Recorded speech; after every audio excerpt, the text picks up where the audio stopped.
You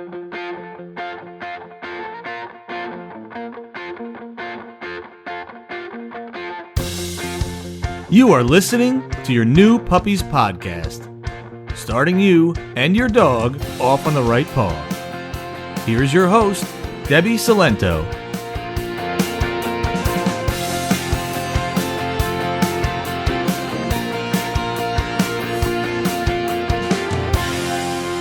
Hello and welcome to episode 44 of Your New Puppies podcast. I'm Debbie, and today we're going to talk about car sickness or motion sickness with dogs, because this is a really simple topic that can get complicated quickly. It is very common for puppies to get sick in the car. Their bellies are very sensitive. They're not used to the motion. It's something that's new to them. So it's very common. And the good news is the vast majority will grow out of it. The bad news is that if it happens a little too often, your dog will start to have a bad association with the car in general. And then we get stuck in this loop because the only way to fix that is to bring them for car rides. But when we bring them for car rides, they get sick. And so then we're actually reinforcing the bad association. So it gets kind of complicated and it gets hard to change. So we'll talk about how to do that if your dog already has a bad association with the car because of their car sickness. But first, let's talk about how to avoid it. So before we jump into some tips I have to help your dog from getting car sick, because this is a physical reaction to the motion of the car. So there's nothing we can train out of them, but we can try to help them not get sick, essentially, and help them feel better in the car. Before we get into that, just a couple notes about car safety and the dog. So the dog should never ride in the front seat. I don't care how big your dog is or even if they're strapped in. The front airbags to a car are deadly to dogs. So at the very least, they should be in your back seat.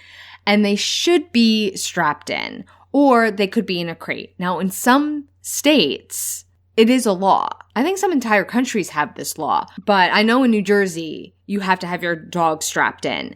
Just know that even with your dog strapped in, most of these harnesses, it's not like they're crash tested. They're just slightly better than having them loose, including helping the motion sickness. When they're confined, when they can't move around a whole lot, like walk back and forth across the back seat, that is better.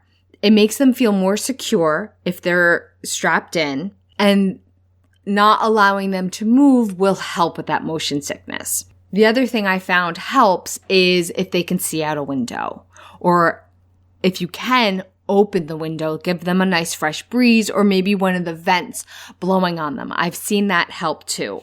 Also, if you can, time the ride so your dog has an empty stomach. If there's no food in their stomach, they're less likely to get nauseous.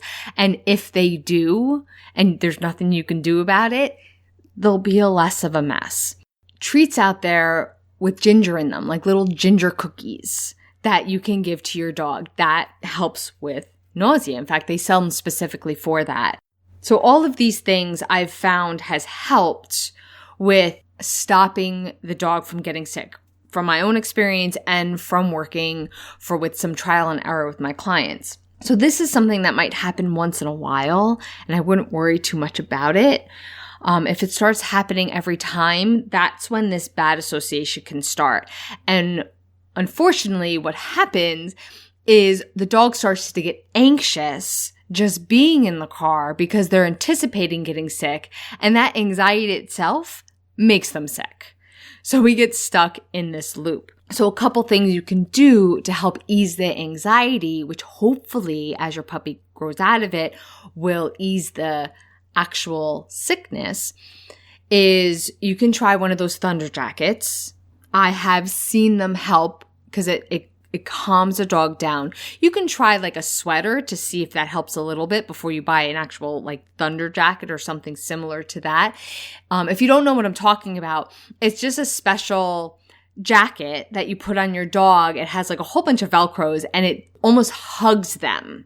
So it sits on them nice and snug and it's tightly wrapped around them so it makes them feel more secure.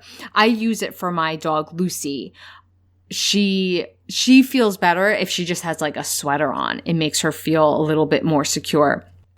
And also, I like to use Rescue Remedy in general for stress and anxiety in dogs. It's just this natural flower essence that they can ingest, and you can find it anywhere where there's dog supplies. I get mine off of Amazon or Chewy. You just search for Rescue Remedy. It comes in like a little brown stopper bottle with a yellow label. I use it for when there's thunderstorms because Mariah has a trouble with thunder.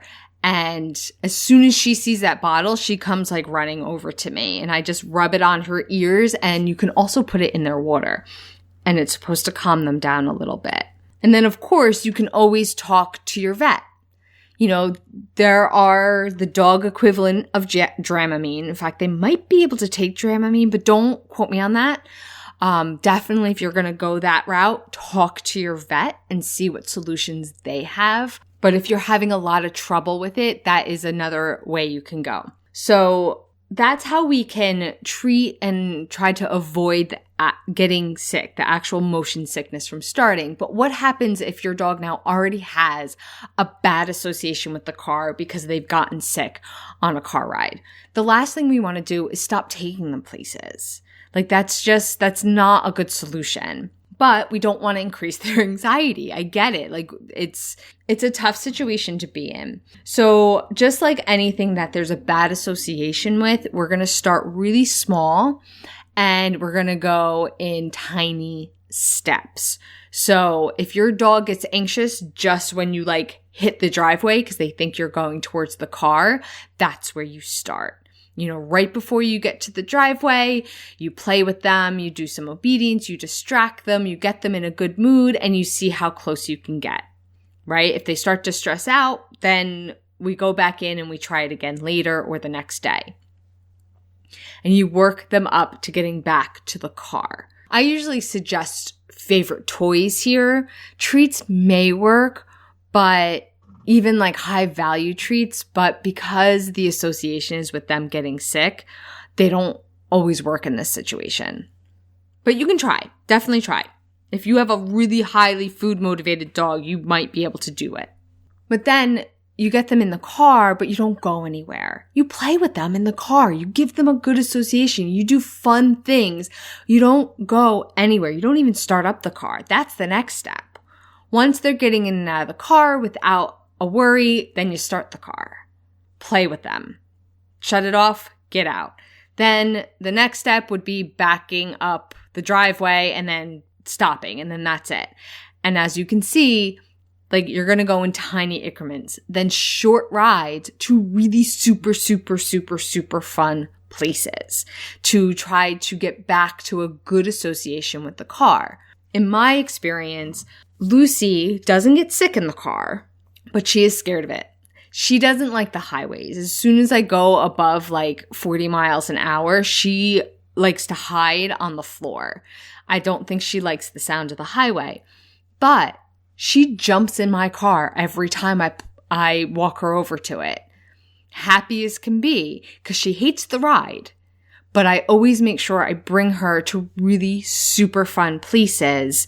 So even though she hates the ride, she tolerates it because she knows she's going somewhere fun. If you have a dog who does hate the car, I gave you a place to start, but just like with anything that involves anxiety or bad association, like what you do and how slow you go depends on your dog, what their reactions are, what works with them.